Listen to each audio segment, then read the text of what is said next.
and welcome to the AEW Dynamite Preview. We are the Dadley Boyz of WhatCulture. I'm Adam Wilborn, joined by Michael Hamflett and Michael Sidgwick, here to look ahead to tonight's episode of AEW Dynamite. But before we get into it, if you're a fan of this sort of thing, make sure you subscribe to WhatCulture Wrestling on Apple Podcasts, Spotify, Amazon Music, and YouTube. Where we do daily wrestling podcasts where we not only review AEW Dynamite, but also AEW Collision, Raw, SmackDown, the show formerly known as NXT 2.0. Pay-per-views, premium live events. We have interviews, roundtable discussions, and a roundup of the week, complete with a bloody good quiz, of course, on WrestleCulture. As I said, though, joined by Hamflett and Sidgwick to look ahead to AEW Dynamite tonight and all the fallout from Allin. Well, I would argue there was some tweet, right? I shouldn't take much stock in this, where it's like, it is now or never for AEW. Da, da, da, da, da, da. Just like, what's the word that they use? Scaremongering, not that.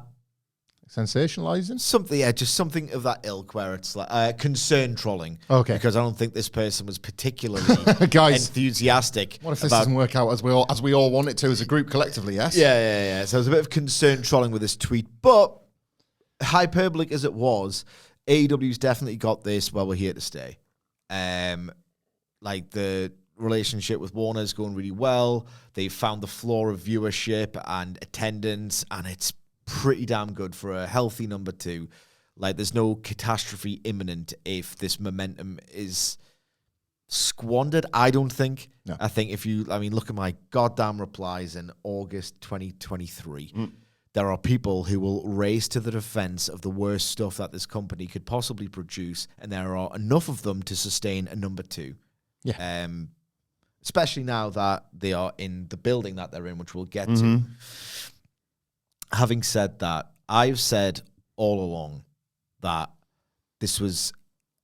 It's remarkable, really, that this has worked. I don't think it's luck. I think there's been some precision timing with this Death Rider stuff, which I'm not going to defend the whole thing. I don't want to do retrospective, it was good all along and you're an idiot for not buying in. Like, entertainment value-wise, credibility-wise, in and of itself, certain segments were laughable and a joke. And happens with Roman Reigns now. Yeah. People did bits about it. Like, he was a cat burglar who poisoned and tried to kill with bleach Orange Cassidy, wearing literally a burglar outfit that you could get from a Halloween store pop-up. He, gagged and bound those young whippersnappers in the Rock and Roll Express. Like, there were elements. He did it the other week when Hangman arrived late, didn't he? Do you remember? And the camera was like behind that wall. There's always Max. Yeah. Like, there's still that little bit. There's of it. always been that. You can still acknowledge where it didn't work. Crime gang. Even like that. But ultimately, this Jon Moxley guy, it was unbelievable at All in Texas, has restored the feeling in the minds of a lot of people. This storyline has peaked at the perfect time. It was always designed to end in All in Texas. Peaked at the absolute perfect time. The quality uptick was genuinely remarkable towards the end, the last 2 or 3 months. If you fold in Anarchy in the Arena, some of the trios, some of the promos, just the heat in the building, Shafir worked, Yuta worked in almost the exact opposite way, and it was a nice progressive spin on the bloke, the little lad, just this little prick who everyone could beat up, but Shafir was like, you mentioned it on the All in Texas review, it's like, no, don't need Claudio for this job, I need Marina Shafir. Yeah. Like, they've done, ultimately, a pretty amazing job. Like, an extraordinary job, really, considering where AEW was, where the storyline was, and where we are now. But here's the thing. It was so... We picked it apart at various points.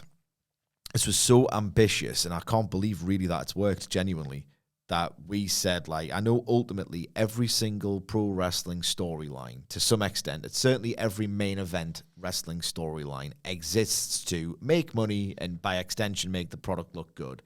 It was the explicit aim of this exact storyline to make AEW amazing all over again.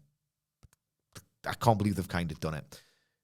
But a lot of this, and we touched on this in our coverage last week, hinged on the idea of they hit this perfect sweet spot between genuinely amazing fiction towards the end and this desire, and maybe this... maybe it was Moxie's idea of, I've got a terrible week of TV and people don't like it. Good. Stay the course. People hate this. It is not what you hating the characters. It's what you despise about the creative these days. And if anyone's smart enough to get that, I think Mox might be, but that's a different story for a different day, right? They had this sweet spot of, God, I'm so unconvinced by this woeful TV that Jon Moxley's responsible for and these bad main events. Get the title off him. This sort of like very much I hate the booking approach to watching the program, which then became kind of really great fictionally. Like, it couldn't have been more perfect. And we touched on this as well. If you look at the way that Tony Khan builds his characters and character arcs, Hangman Page's chase from 2019 to 2021, to a lesser extent, the big push of Wardlow, he is much better at the chase than the follow-up. That has been a problem that has affected AEW historically since inception, really. It's kind of important tonight that it's a really strong Dynamite with at least one or two huge, like, narrative-breaking changes that promise I need to see what you are setting up now in 6 months. So the Raw after WrestleMania, effectively. Yes, it Yeah, is. I agree. I was thinking that, like, it's not in AEW's rhythms typically. And I was thinking about this in relation to us previewing last week's Dynamite. And I think we were all debating and having fun debating it, by the way, in fantasy booking. Well, how do you end this All-Star 8, man? Because you could really send people into All In with different thought patterns, depending on if, say, like Hangman beats Moxley, or what if Moxley beats Hangman? And then I wasn't meaning to be a miserable bastard. I was like, no, Moxley beats Shibata. That's how AEW booked. Yeah. And he did. And it was like, it was kind of nothing. It was almost detached from the All In hype. It's like, nope, that's what happens. This is what AEW does. There is a pattern, and bookers have patterns, and that's fine. The necessity isn't weird, because that sounds like concern trolling. The hope for shooting a big angle tonight is high, because we are all fickle, and we've made a bit out of it. If we did bits, we would make a bit out of it. It's like, what else you got? Like, All In can be as amazing as it was, and I'd like to think we won't be the loudest voices, but there'll be a lot of voices going, what else you got? If this Dynamite isn't like one for the ages, or doesn't have a moment that you take away with you. I think they can get away with a decent follow-up with one huge development that you watch and think, I need to see that paid off in 6 months. Yeah, I agree. I like the sort of thing where it doesn't necessarily have to be what's happening on next week's Dynamite. It's like, oh, there it is. Like, there's the direction, there's the new destination. Ironically enough, the all into all out stretch, potentially, considering this is an actual gap this year. It's a nice one. The end of the world was happening before our very eyes, week after week after week, with AEW for a long time, on the screen and off. The world has been saved. Episodic television doesn't work like that. You know what I mean? Like, there needs to be a new threat to the world. I don't know what that is. Obviously, Hangman Page versus MJF is going to be a massive rematch. I don't know when that is. It could be in my head, it's Revolution. In my head, to do that at Revolution, and then potentially Ospreay, MJF, all in Wembley next year. So you give Hangman a long reign. Not like epic, but long enough. Yeah. Better than the last one. And then you build to Ospreay. Havoc, it seems that way. Swerve would be an interesting one in that regard. Like, I would be looking for a vibe with Hangman Page. We're going to catch one. Sorry? Just carry on. Okay. Like, where you kind of set, if Swerve's the long destination, or Ospreay, if it's Ospreay all in for next year, but it's Swerve forever, potentially, right? We have put everything to one side for the bigger picture. But by the way, a smaller picture is I want the title. And it was very important to me that I won at the pay-per-view so that I could get this title shot. And then something delays that, or something. There's an organic feeling delay that gets in the way of that match, where, like, Swerve comes out and, in a total subversion of what Hangman and Swerve's been about for the last 2 years, he just comes out man-to-man and challenges him and says, I'm not here to stab you in the back or the front. I'm here to challenge you for that title. And it's like, you're feeling like it's going to be a next pay-per-view cycle thing, but then off you go and you're diverted. Like, the feeling that we get when Cody and Punk interact, but the match isn't there right in front of you, but they're telling you it's coming, it's going to be massive, it's going to feel huge, but not yet. Like, I think there's an opportunity with Swerve and Hangman where that, like, Swerve presents himself all over again as like a danger to this title, but for the first time, not a danger to Hangman's mental health well-being, just a sporting competitor. You know, if you indulge my my one true love, the television series Twin Peaks. If you haven't watched it, skip ahead a minute because I'm going to spoil something. Nothing about the central mystery, but a really nice moment. So skip ahead about 1 minute. It's obviously never going to happen. Part of me would like to see, when Truman and Albert, after they just hate each other, and then the case is resolved and they see each other again, and they're just like this massive hug, and they're just best buddies. That moment. Have a little cuddle. I've said it a million times. The best thing about people that hate each other in wrestling is when they love each other. Yeah. It's class. It's the best. It was I remember watching that for the first time. My heart exploded with pure and utter unbridled joy. What if, because it's such a pivot to the last interaction where there's a starting to respect grow, but then they're just like, hey, everybody. There's AEW law here, Like, Swerve, obviously Hangman leaves the chain for Swerve passing it back to Hangman. It's Wardlow with the ring, isn't it? Yeah. They know, they nail these big moments and what that's like, how you're supposed to feel in that moment and that visual of people coming together. I love how Swerve's become a meme off the back of it as well. Like all the memes of him, like Victory Royale, are just the little. He's off Twitter. He won't know. Oh yeah, no, he's when he's at ringside. I'll show you the picture. Yeah. I'd quite like. I want to see them tease a match between them, but the new match, the new normal between them, sort of thing, and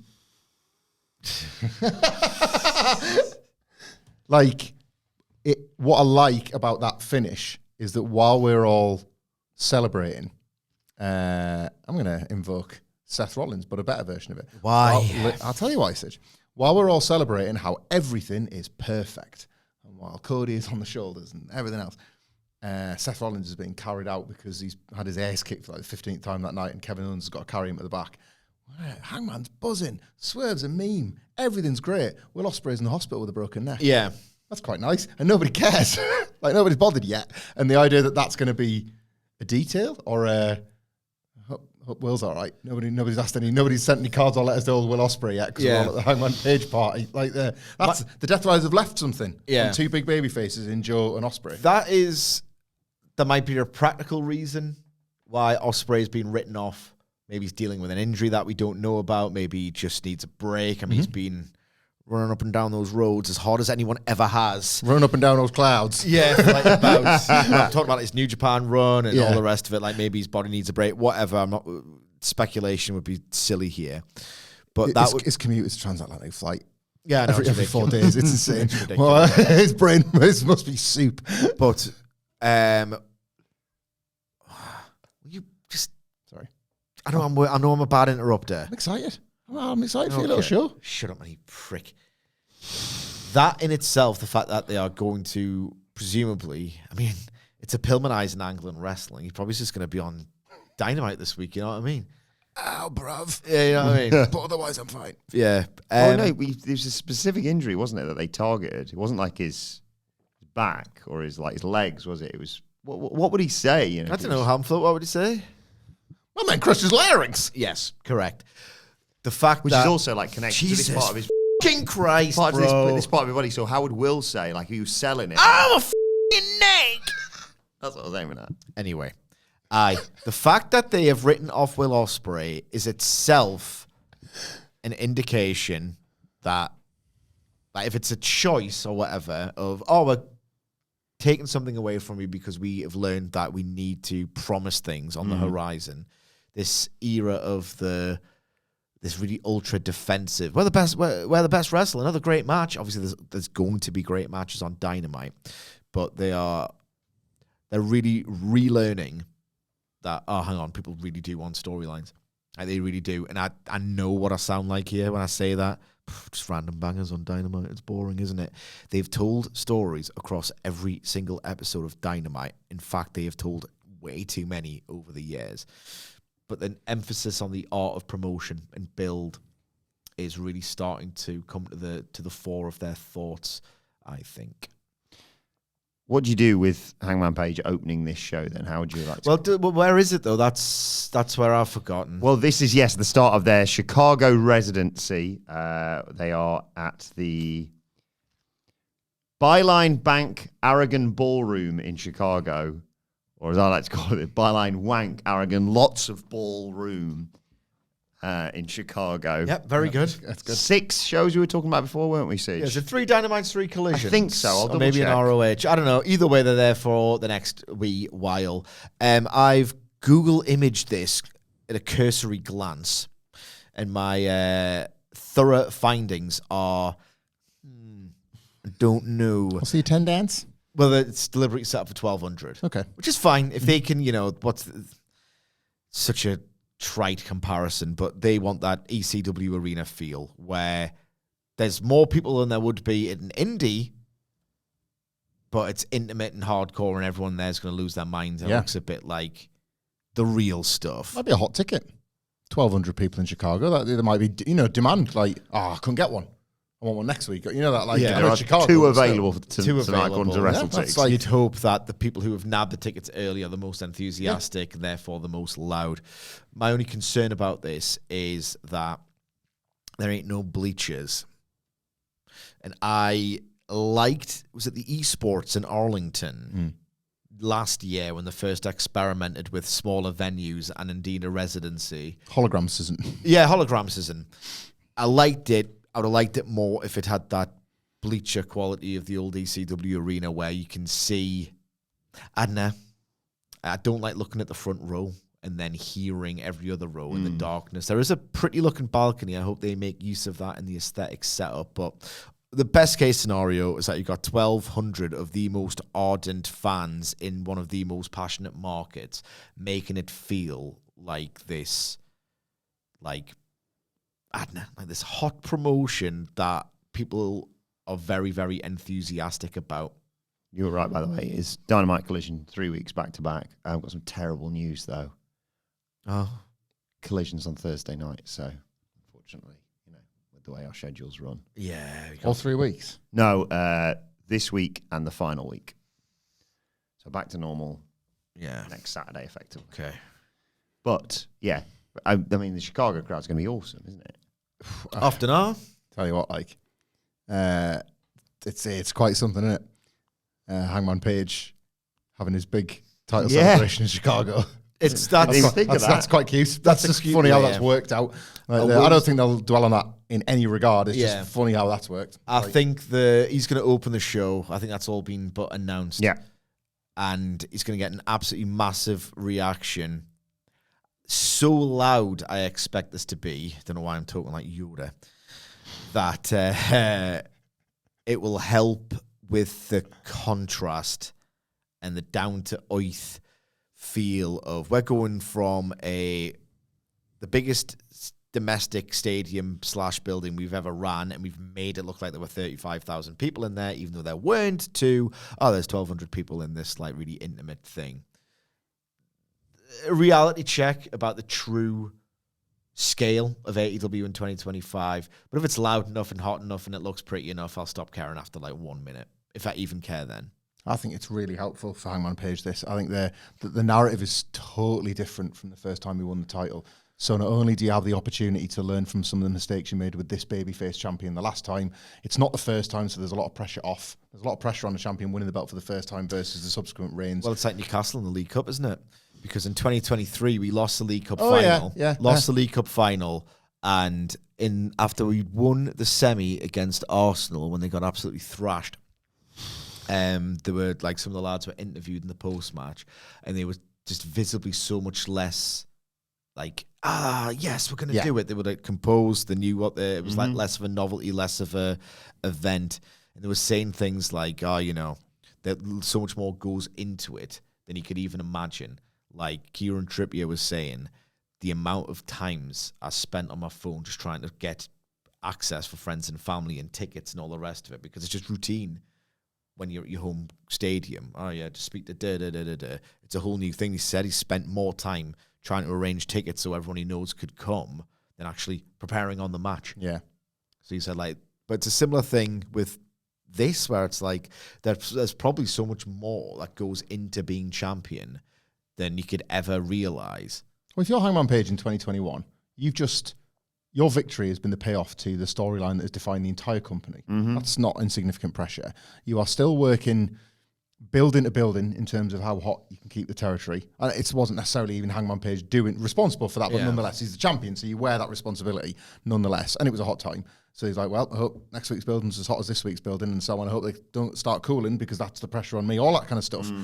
And AEW were midway through the deal, the TV deal, like keeping the fingers crossed that things stay hot enough that when the deal comes around in a couple of years' time, like all of that is something he's thinking of as champion, as a wrestling champion would.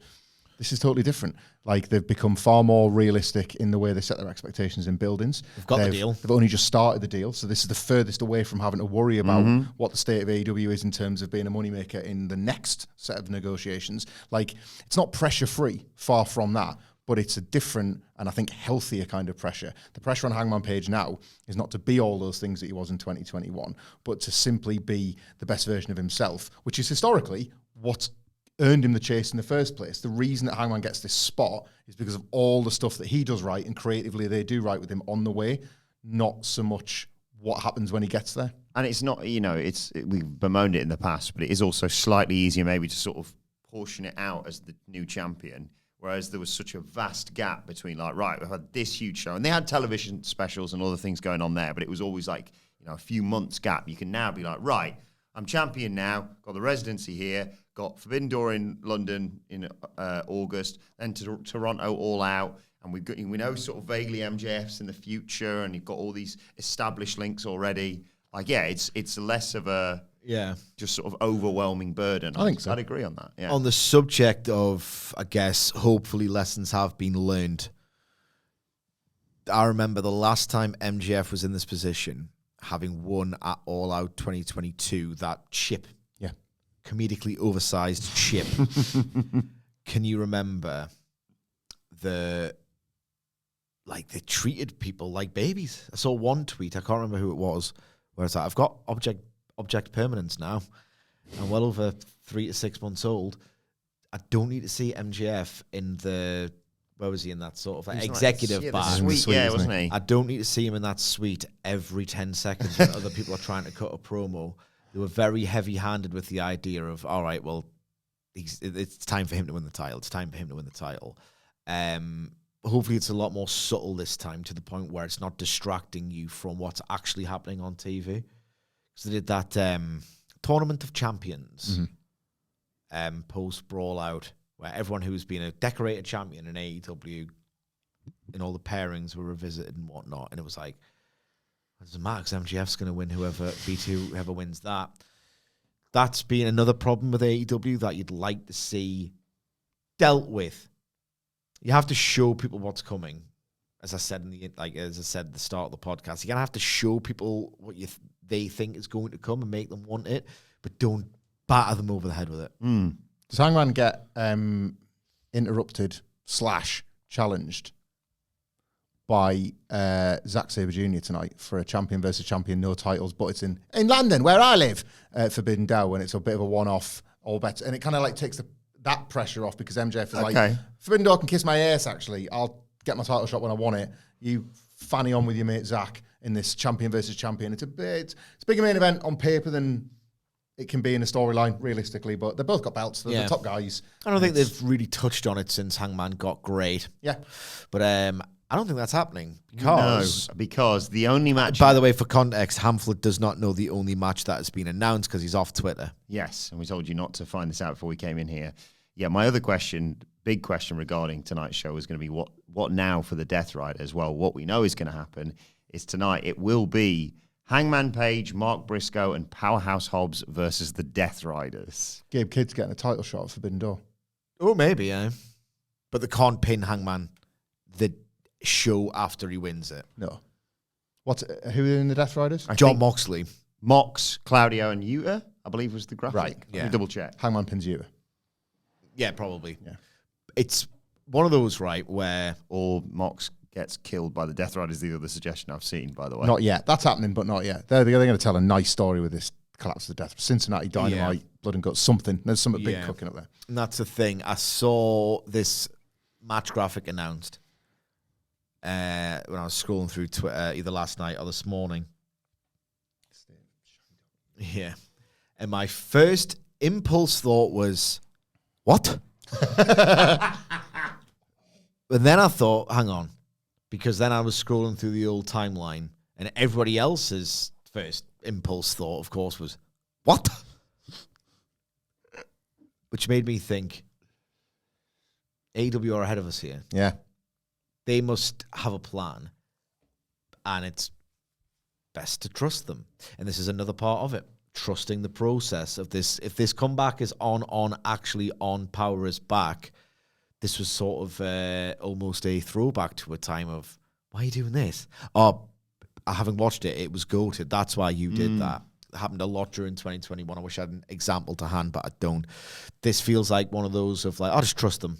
If You always use everyone... the reference, sorry to interrupt you always use the reference of the money thing, wasn't it? With them paying, Eddie Kingston paying the fine. That's when I thought it was back, 'cause that was so clever. But like, yeah, that's an example of them. Like, what's all the pieces when they get put together? That's what they do. Yeah. So I'm thinking they must think, everyone's going to think this is weird, but they don't know why we're doing it. And I don't know what is happening here.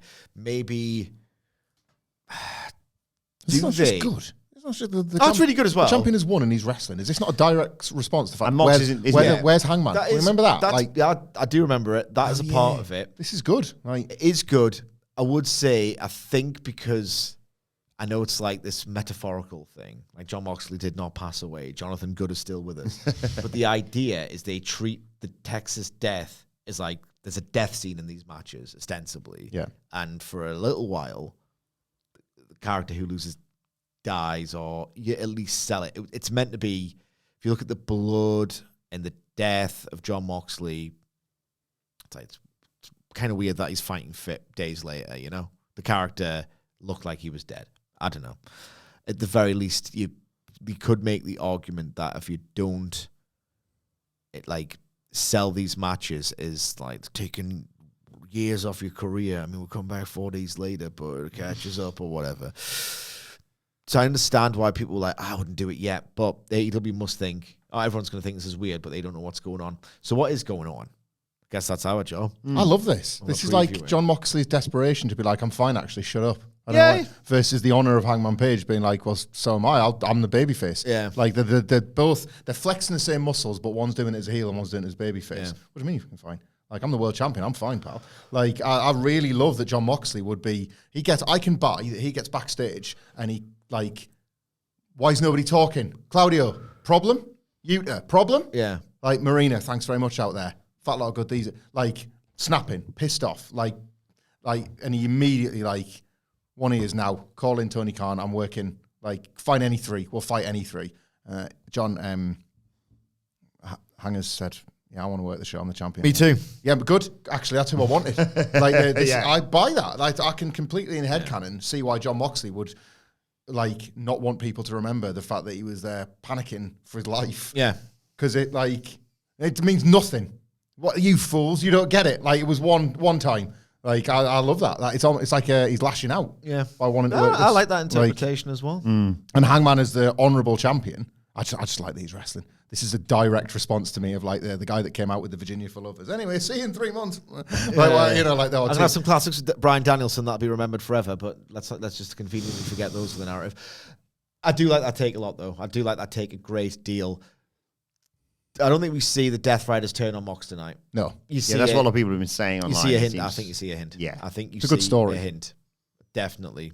I'm ready to love Jon Moxley again, so let's turn him babyface, you know? Yeah, it's a good story to tell, but you don't. Well, you could, I suppose, but I wouldn't flush it away. There's like, you've got some. Allin was, I'd like to think, proof in the value of moments to an audience that sometimes feel like that's a dirty word, and it shouldn't be. And I think there are as long as the moments are earned. There's moments to come in the disintegration of the Death Riders and the babyface turn of Jon Moxley and whatever. There's big nights, there's shows to sell, there's tickets to sell for Cincinnati or whatever pay-per-view you want to set something up at. There's tension to build around it. You know, I'd like you've earned this. Luxuriate in it. Like to flush it away in one night, it's like not 2001. Yeah. You know, you're not in a ratings war. There's no motivation to do that. You're winning creatively again, and you're energized. I just can't imagine Jon Moxley will be like, I'll lose the belt all in, and then they just turn on me 4 or 5 nights later. I couldn't. It doesn't feel AEW or John Moxley, that does it? Nah. But I do think they lose. You want to start completely unpicking the credibility of the Death Riders. Them winning was what constantly justified John Moxley's entire MO. Yeah. So them losing is what pulls away at that. Who was the pay-per-view opponent where there was that genuine online backlash about get the belt? It wasn't Cope. I remember that. Was it Swerve? Yeah. That was it. So again, it's That more. was an EVP showed up. Masterstroke and retrospect that. A booking masterstroke. It's always been more about the babyface that people love than, please get the belt off Moxley. Nobody was campaigning for that when it was Cope. Nobody was asked to Jay White. Jay White didn't get it done. Or Christian. I just wanted them both to disappear off the face of the earth. Like Swerve was the reason, not that the Death Riders Masterstroke booking, especially now where Swerve is and how it's all tied together. He was the sort of Sami Zayn of this analogy, wasn't he? Yeah. Like you have to have a babyface that seems like the guy before you get to the guy. Yeah.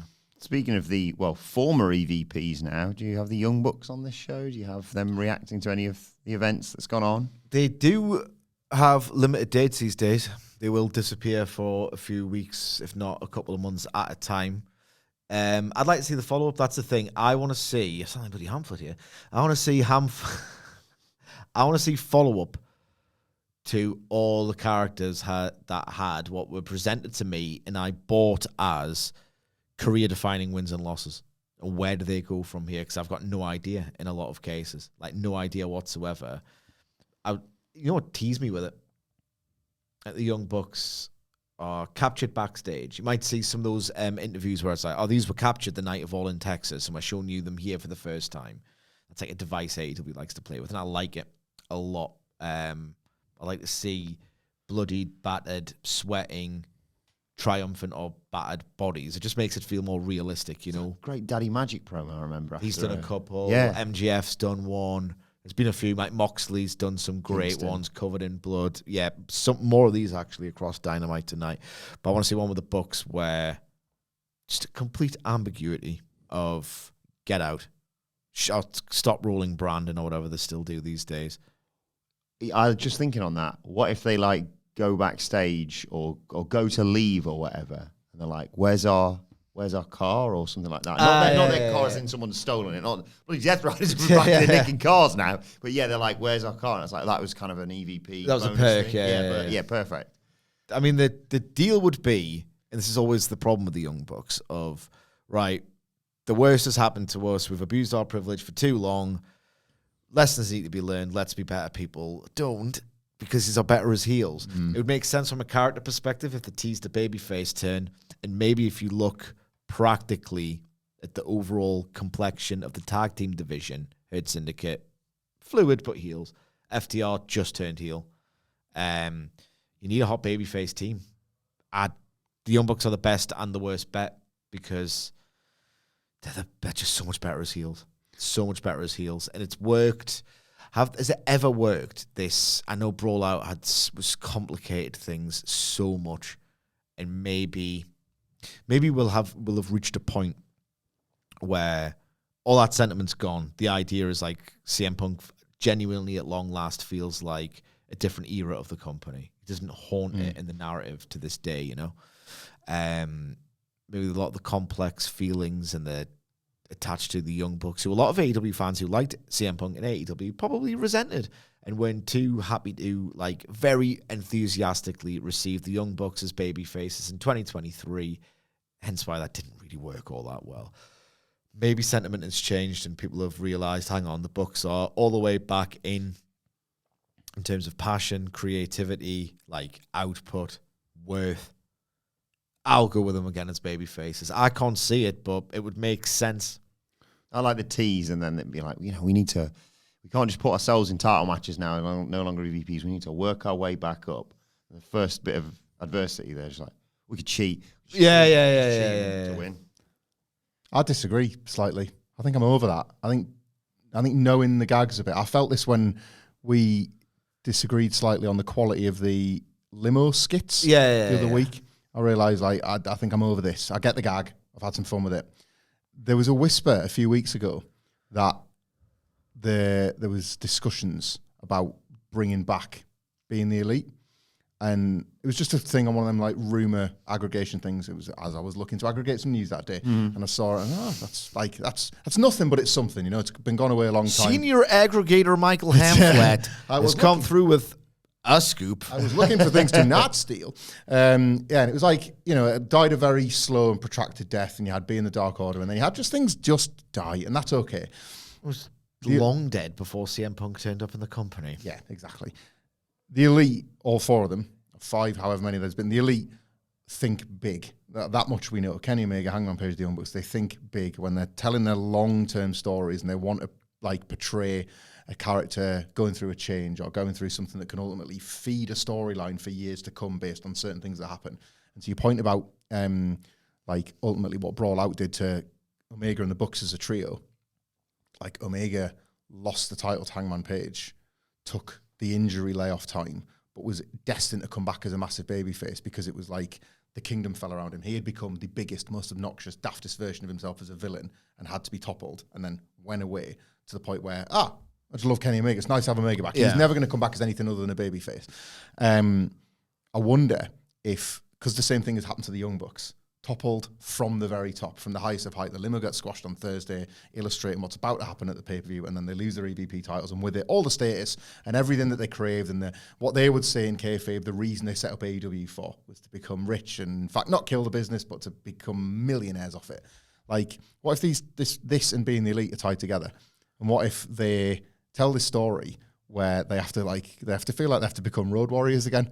And they've lost their status, they've lost their power, they're nowhere near a title shot, they can't afford expensive trainers anymore, they're back in the car, 4 to a car with Brandon Cutler and Michael Nakazawa or whatever, and they just, start again, and it becomes this story of, right, we were right at the very, very top, and we kind of made massive arseholes themselves, and it just reignites them as baby faces, and by the time they are back in the ring, you want to see them as the goodies winning the belts again. You want to, we did build this.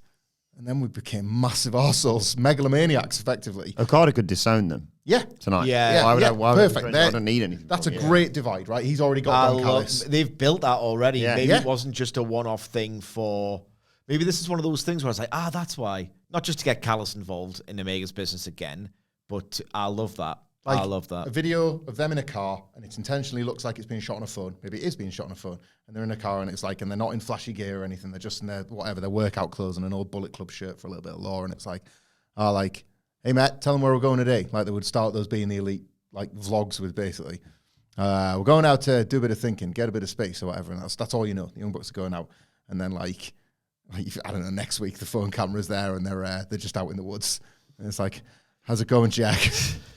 Not so good, Matt. Not so good, Nick. Not so good. A lot of yep, it didn't work out really, did it? It's this voyage of very, very slow self-discovery to the point where you earnestly want to see them come back and kind of make amends and just kick ass. And at this point, you've got the Hurt Syndicate, you've got heel FTR, some right bastards that are the tag team champions. There's the old Bucks, the proper music, boom, boom, boom, boom, and it's just nice. There was a nice Kenny Omega story to be told before diverticulitis got in the way. But him coming down from the top of that mountain when he was the belt collector and all of that, it was nice seeing him just redeemed as a babyface, wasn't it? I think you can do that until he teamed with Chris Jericho. A lot went wrong. Yeah, a lot went wrong in 2023 brackets general. Love that idea. Not entirely convinced that it can work yet. People hate the Young Bucks, bro. They hate the Young Bucks. Counterpoint, the Fife is goated. I love it so much. They, for a while, lean in on this Founding Fathers stuff, which feels like they've soft launches. Then again, I did read that they were back and forth on the decision of the tag match in the weeks leading to the show. They didn't know where they wanted to go with it.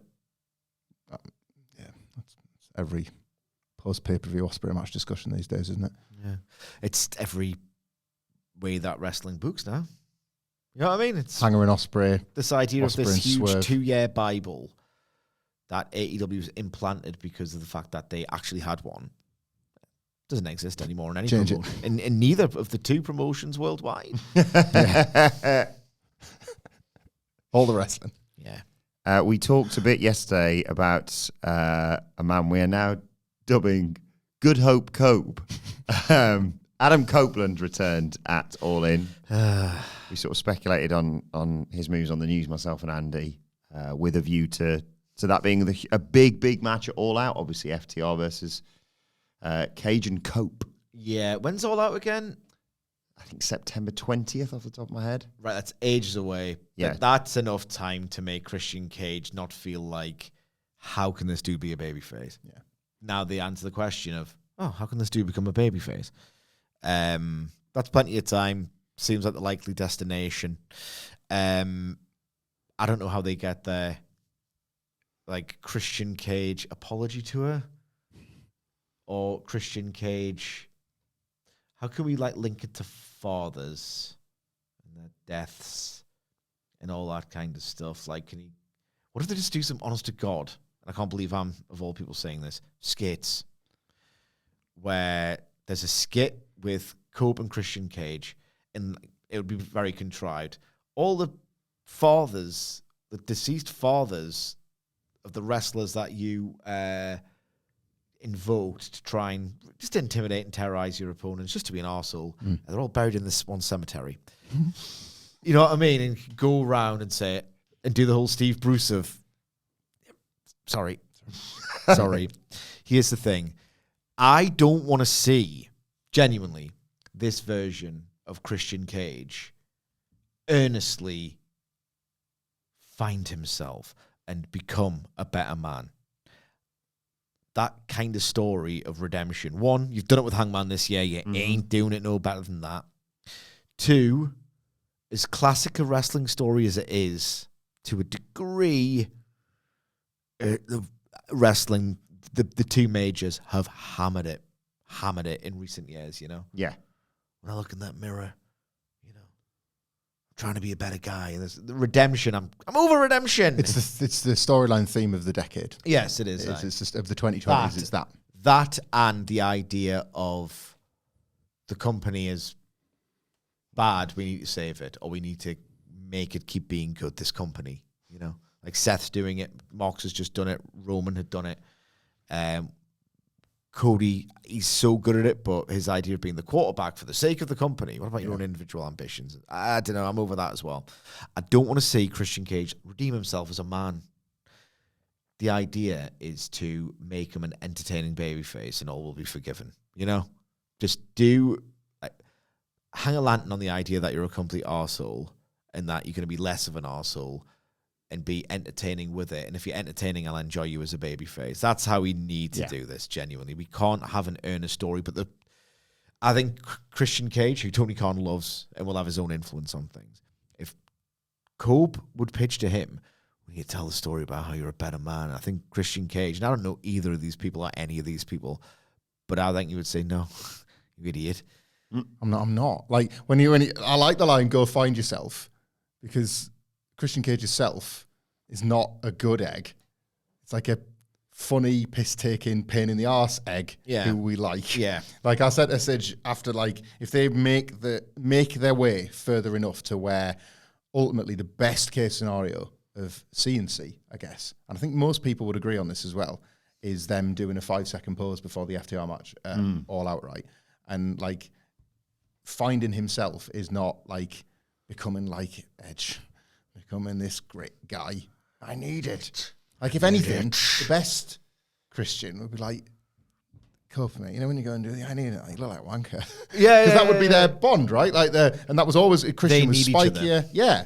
Like, he kind of keeps him more, just have Patter again. Yeah. Mate. Like, don't take yourself so seriously. And Edge can be like, don't be such a cruel, violent, like, there's definitely a middle we can find here. I have an idea jumping off yours now. You just given me one. What if Adam Copeland's like, I'm going to rehabilitate you. I'm going to make you a better person. This doesn't happen. I agree with you. He needs that edge. That's what we all liked about the early stages. Edge needs that bloody Christian. More like. What if instead of the graveyard, they go to an actual funeral? And he's like, I want you to see, you know, what happens when people lose their fathers. And he's like, right, yeah. You've taken that on board. Yeah. Do you want to go and say something to the grieving family? Yeah. I'll be your daddy now. Oh, no, that's not it. That's not it, Christian. I like it. Yeah. I like that a great deal. Yeah. That feels like Edge and Christian, or Coke and Christian. No, because like Edge badly needs Christian Cage in his life. Yeah, badly. And like the virtuous side of Edge can help Christian. I want him to go to Christian's house, and I want him to like, Christian, man, what's becoming? And you open up the wardrobe, and it's just like 15 turtleneck tops, Turtleneck breaks. Like the Peter Griffin single outfit thing. Like the would also like Christian Cage to be like, thanks obviously for saving me. Kind of milked the old entrance, didn't you? Because I didn't notice that watching All In. You took your time. Like, we're gonna kill him. Come on, I need it first. How many big Royal Rumble 2020 pops does one guy need? Do you know what I mean? You had it once, just get on with it. Get on with it. I was saying to Sid, it was the pyro that got me. I can actually tolerate the stand on the stage. Like, wow, this is big, this is exciting, and especially Cope. I need this. It's his fuel, it's his lifeblood. We know this. It's in character. But then, like, and you're like, all right, but you are holding a massive spiked baseball bat, so go and do what you intended to do. They're gonna get him. It's when he stops in the middle. Pyro dad. At this point, like, cut to the ring where the heels have like just smashed him over and over. What are the others? So there's the Rhea Ripley's the obvious one that always pops into my head. What are the others? So Jeff Hardy, Jeff Hardy's, that's the one. I get to you, Matt. I get it from Jeff's point of view. I'd rather dance to that theme music than help Matt Hardy. I'd rather do anything than help Matt Hardy. I'd rather in my hands and clap than help Matt Hardy. Penta. I'm coming. Yeah, be there in a minute. It's what I mean. I don't actually mind in character ones. The Jeff Hardy one and the Rhea Ripley ones were pretty egregious. Rhea Ripley not least Edge's character shouldn't be, I'm a massive mark for myself. No. It's a pop. So you're being very generous. I think he forgets that, like, he forgets how much he needs it until the people greet him and they're like, oh, God, hell. Like, it's like a video character, like, getting, like, one of those, like, little energy, like, sort of, it's like there's the turbo. Yeah. If Cope wasn't such a vanity-searching maniac, it didn't have... Everyone has someone who hates them. You do. You do. Oh, yeah. I do. Even in, like, I was going to say non-celeb life. We have the gift of getting older, accepting that is a reality. This is the niche within a niche within a niche within a niche within a niche of, like, people who are strangers know who we are. I don't want to say celebrity. I mean, you feel free if you do, right? We're on Cameo, so, Even you normies out there will have someone who hates you, Get used to it.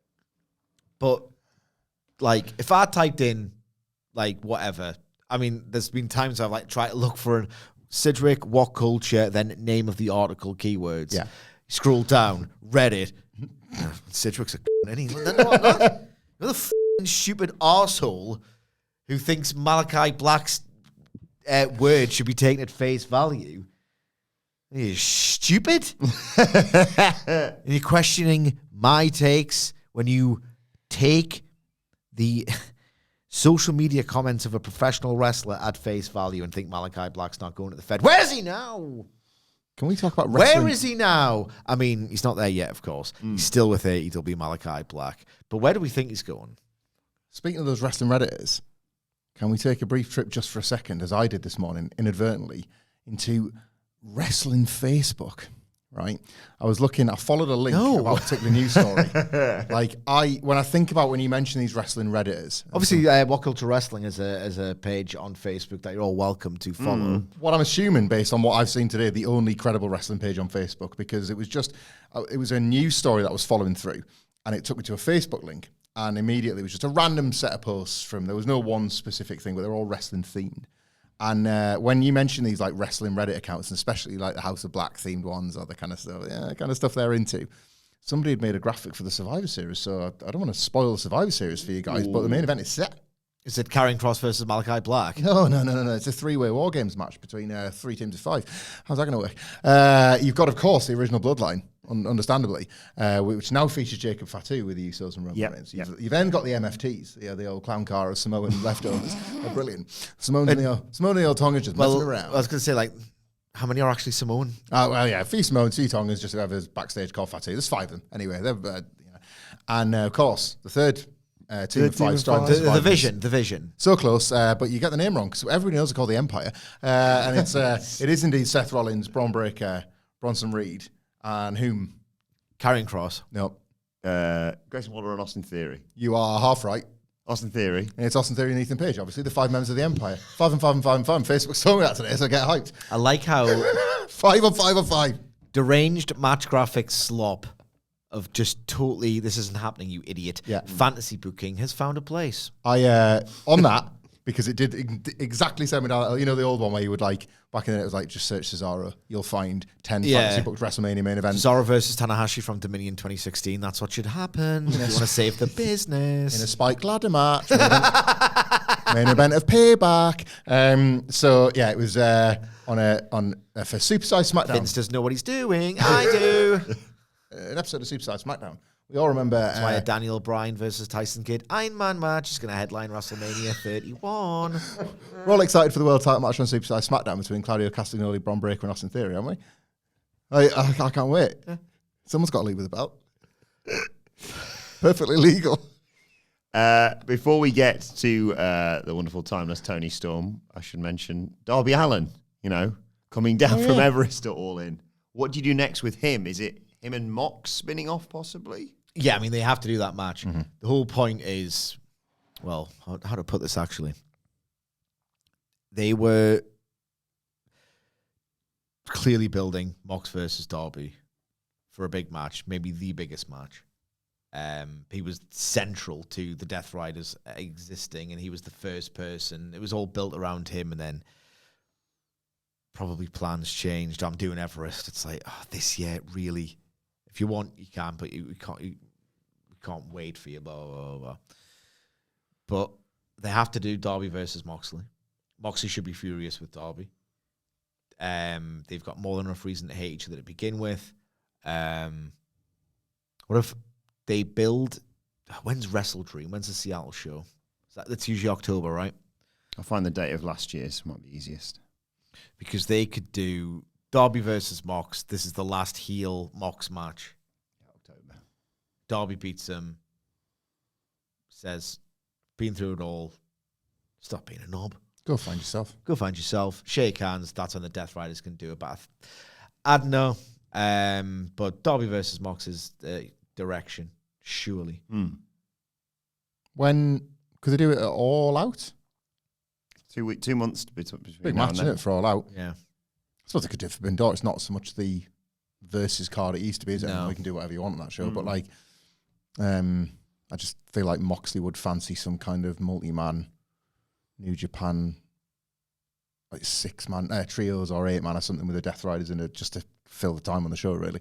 But like, it could be a big match for All Out, that. Got great chemistry. Yeah. The other thing advertised for tonight's show is timeless Toni Storm's victory speech after she defeated... Sorry, where am I, man? Where are they? Mercedes. Money.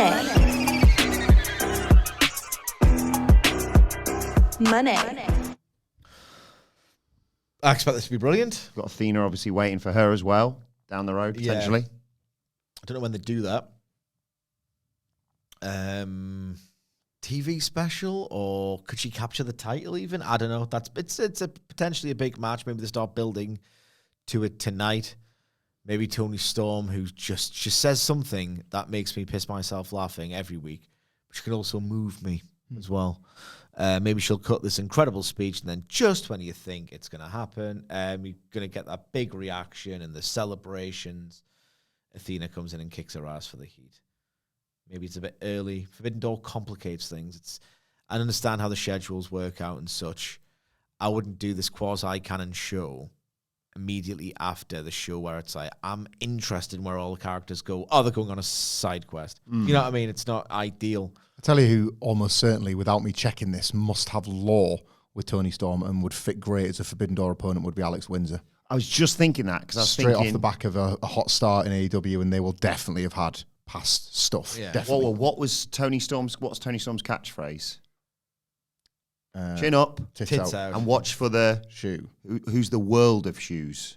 Windsor's World of Shoes. He's done it. If you're not aware of that relatively niche small town shoe shop based in the UK. If you're not from one of the two countries, Windsor's World of Shoes is a shoe shop. He's done it. He's cracked the case. Yeah, he's cracked himself up with that absolutely goated banter. It's excellent I stuff. want to tweet that. I think you should. That's an Aesop tier. No, on it that isn't. one. It isn't. I'll tell you that. I mean, it is, but that's not a compliment. Is it the good list? Alex Windsor is a forbidden door.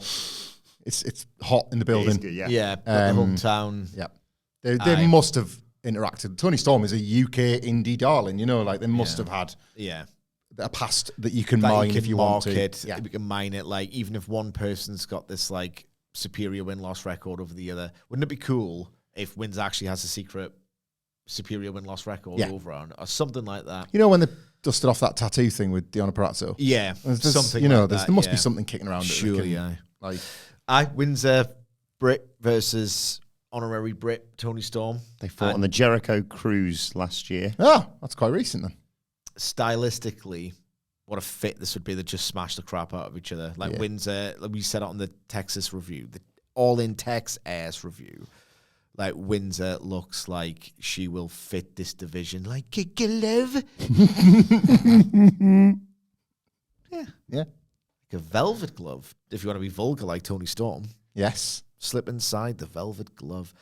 You, good stuff. Toni Storm could say that you hit hard. You're a right hard hitter, aren't you? You're going to fit All Elite Wrestling like a velvet glove. And if you want to get your hands on my velvet glove, well, you're bloody well going to have to wait until the pay-per-view, aren't you? That's my Toni Storm promo.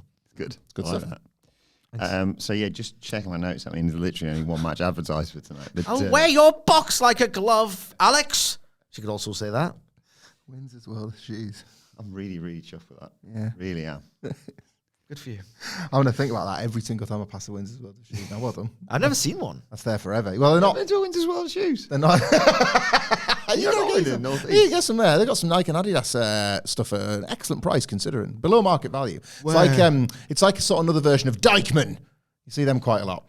Where there's a couple of brands. Not all of them, but a couple I'm of talking brands. about like retail outlets. Yeah. It's a bigger one. Look at that. Not necessarily get them on So the high at Team street. Valley? That's all the place. Probably, yeah. Never seen it.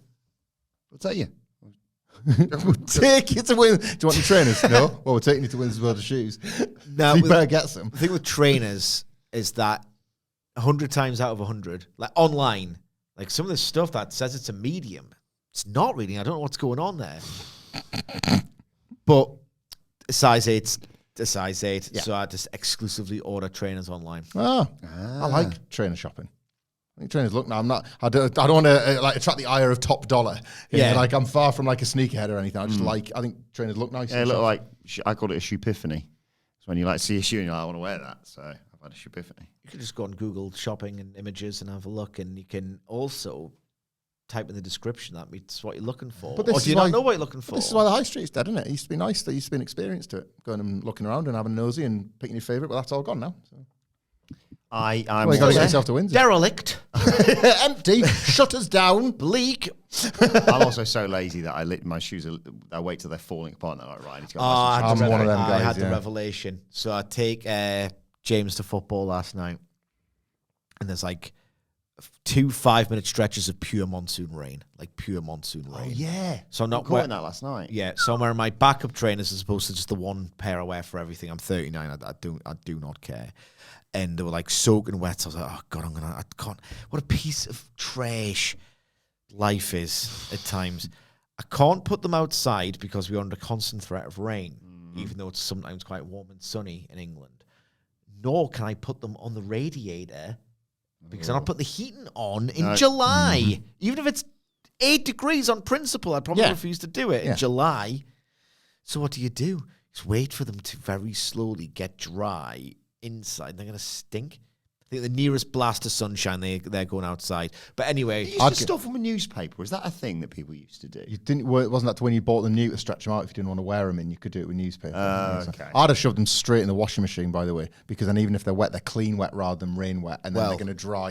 Sooner or later, but dry the clean. Well, wet. I could put them on a hand wash setting, but what I was getting to was I bought these in January, the trainers that I wear all the time, and already like this, I can see the gum underneath it. I was like, I can't feel that gum. No. Because it's not like I'm knackered already. I'm the same as you. You keep sort of like 2 or 3 on the go. Nah, 1. 2 for me.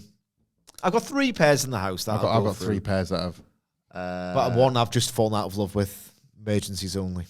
I realised I was starting to get to the age where I didn't get the toss as much, where like ones that previously would have just been like my running trainers, I'm happy to just drop them into the rotation. Yeah. Once upon a time, they only would have had 1 job. Not anymore. I've the same problem that you had, soaking wet shoes in the middle of summer. We had, I think it was last year. Stepped out of the car into like, when they're just water's running down the road. Yeah. And it was like, there's a river. And I've never so quickly, it was like my favourite pair of shoes. And I was like, they're wet, dead to me now. So get a different pair of shoes or something. We ready? I've never worn them since. Are we going to be bold enough to officially confirm, by the way, that weather and seasons are completely finished? Like, I think we can be bold enough to say that. Like, whether our kids will not grow up to understand seasons and weather. It's all finished. It's all done. They understand. Mine understand it just fine. No, I'm seeing 6 seasons in a day. Like in the middle of July, I'm seeing hot Christmases. Like, weather is finished as we know it. It is. Like, It is finished. It is finished.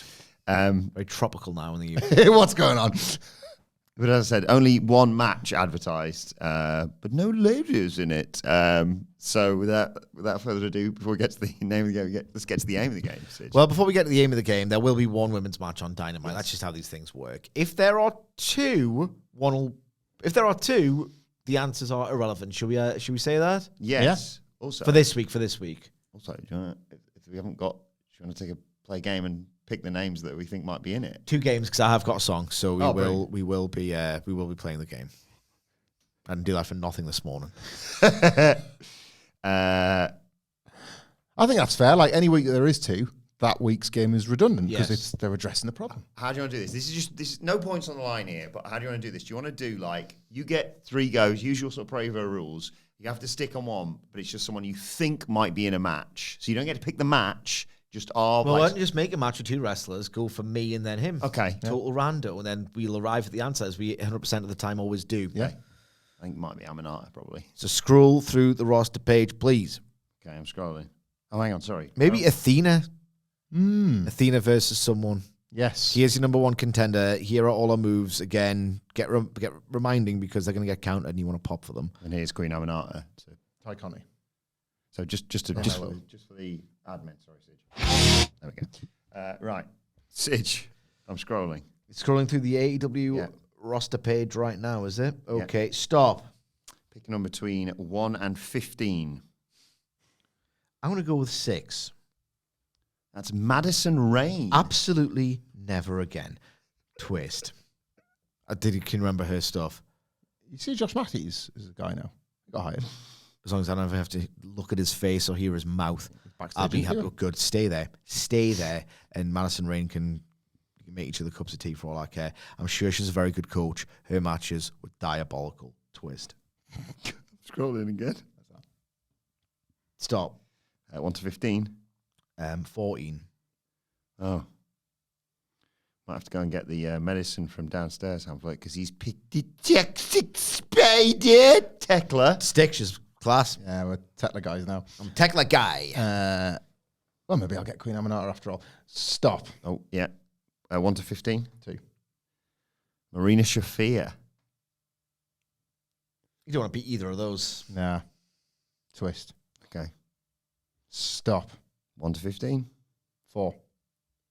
Diona Perazzo. I could see it. I could see.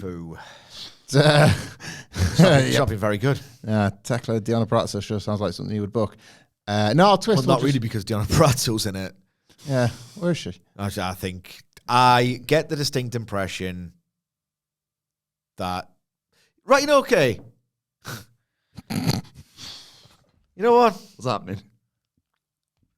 I'm a little bit too real. Okay? Oh, boy.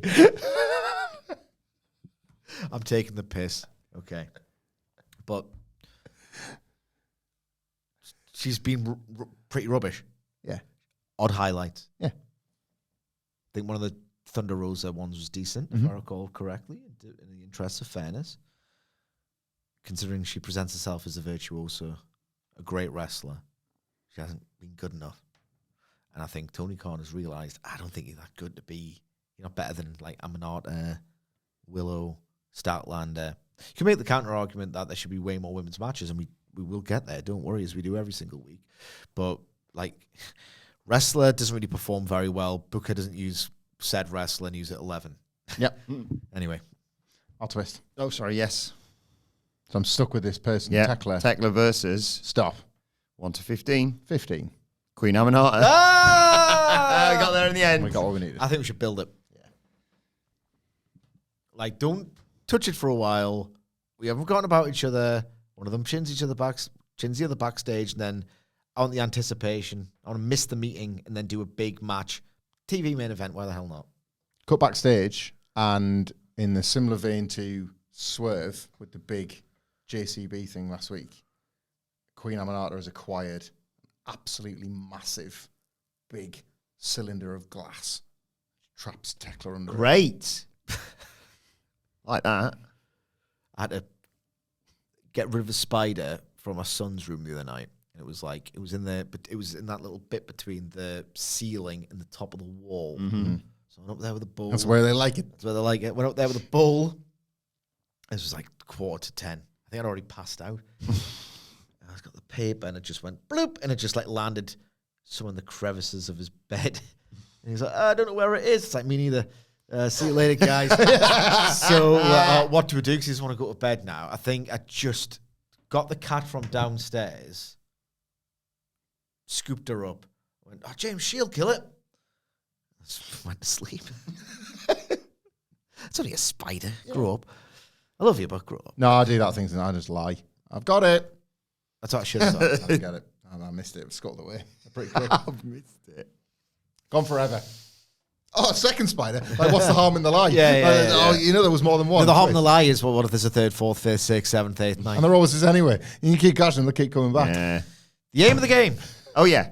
Is to identify, well, whatever the match might be, to the hour, minute, and second. The first time you hear the first note for the first entrance theme for the first woman to appear for the only women's match on Dynamite, with the idea being that we want to just put in bold, italicise, underscore the pattern that we've noticed. And the pattern that we've noticed is that more often than not, statistically, this match tends to fall in the 1 hour, 1 hour, 25-minute range. Improvements have been made across the board. Match times, match lengths, match placements, creative attention, star power, money. But realistically, deep down at their core, they still think of you. You, yeah? Mm-hmm. You, yeah? And you as a misogynist who doesn't want to see women's wrestling. Yeah? So they think, oh, God, the Wokes will kick off if we don't put bloody birds on. This is what I think. Cynical, but that's what I think. God, I've got to put birds on. Got a delightfully devilish plan, however. If you don't put them on in the first hour, I think, oh, yes, more men. It's more like it. Birds. Yeah, but the thing is, 1 hour, 20 minutes. I've already watched an hour and 20 minutes of this, and the main event's the next thing, so we'll just put up with this, yeah?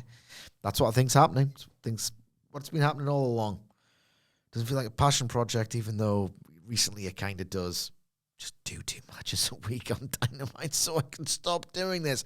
Anyway, you get it. But also hard to get, very long and convoluted. So could you jinglize it for me, please? I sure can, guys. Don't worry, guys. When the women come out to play, the main event ain't too far away. That's the aim of the game. And the name of the game is... You get it. It's hard to get it. I didn't need to do that. You get it. The name of the game is... Sorry.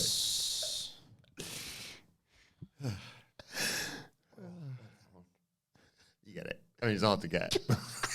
2 seconds, 2 seconds, 2 seconds, 2 seconds. It's on the way, and I've got the song in the way, but you get it. 2 seconds, 2 seconds, 2 seconds.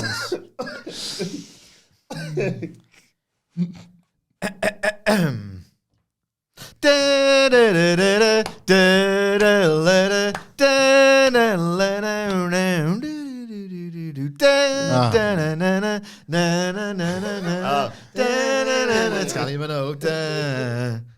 On Turner Superstation, it's Hangman's coronation, but for women there's so little time. It's quite the celebration, the fuse and detonation, but just the one on Dynamite. On Turner Superstation, the simmering frustration that TK only books a man. I'm dreaming you fell in love with me like I'm in love with you, but dreaming's all I do. If only they get true. I should be so lucky, lucky, lucky, lucky. I should be so lucky and dub. I should be so lucky, lucky, lucky, lucky. I should be so lucky and dub. The dub, love, Kylie Minogue. For you, that. I like that. I thought you were going to say, dreaming's all I'll do if only they'd book 2. I was revving myself up for that, but otherwise, flawless. Thank you. Very, very fun. Thanks as always to the Panda Blair himself, Adam Blair, at Adam Wilton 4, and Jose Palomares at the whole 11. 2 seconds. Taking news. No, I'm not looking at that. It's life admin. I had a dream the other week where I went for a pint with Kylie Minogue at an away game. Did you? Yeah. Get a result or? It was 1-1. David Baddiel owned the pub. We were Of playing course. a team that wore blue, but I can't remember who the team was. Chesterfield? Maybe. It was all away kits predominantly. Nice atmosphere. There was no rivalry between the teams. And we just got on really well. It was completely platonic, but I remember just being Stick one in the back of the net. Yeah. I just remember just being waking up being blissfully happy that I didn't screw that up. I had one opportunity to have a good day with Calvin. I'm not saying anything's going to come of it, but It's on the groundwork. Yeah. That was definitely the vibe in the dream. And I woke up and it was my real life, and I was just as happy. I think okay. Kylie Minogue football. We got a bus, and it was a bit. Did you go through the turnstile and say I'm spinning around? I remember really stupid details. The bus was really, really packed full of people. It went around round a roundabout, and I was sitting by the window, and she kind of leaned into me. I was like, "This is hot. Nothing's going to come of it." She's coming up. She went to the bog in the pub, and somebody at the bar was like, "That's Kylie Minogue." And I was like, "I know." There you go. It's just all come back to me. That. In descending order, our guesses? Oh, sorry, yeah. The guys always take care of the data. Thank you for these sort of things. Yes, the current standings: Michael Sidgwick on 4 correct guesses for the year, Michael Hamflett with 5, and myself sitting dinner for 2, the beautiful view, 6-9 for 2025. Hang on, what's yours? 6. You're 4 and 11. Right, okay. Each I 5 thought and you 10. were, I'm 6. I'm 6 and 9. 69. 4 wins, 5 wins, 6 wins. Let's get at the time, bro. 1, 2, 3, 4, 5. Okay, what's you? It's strong this week. 1, 2, 3, 4, 5 is a strong guess. Because it ain't going to be nothing. Actually, no, sod it. We'll say first hour City Jones. Ooh. I want to keep the momentum going. I'll go 38 minutes dead. Just out of my ass. Well, I'm going to say 1 hour. Because there's got to be an angle alert on that main event, and they like those trios matches to go long, so ipso facto. 1 hour, 15 minutes and 59 seconds. We will report on this. Might have been tomorrow. Chelsea. Maybe that's why it was David Baddiel's pub. I've just put that together. Ah, Because he's a Chelsea fan, isn't he? yes. So that might have been why it was. Who knows? Nice stream.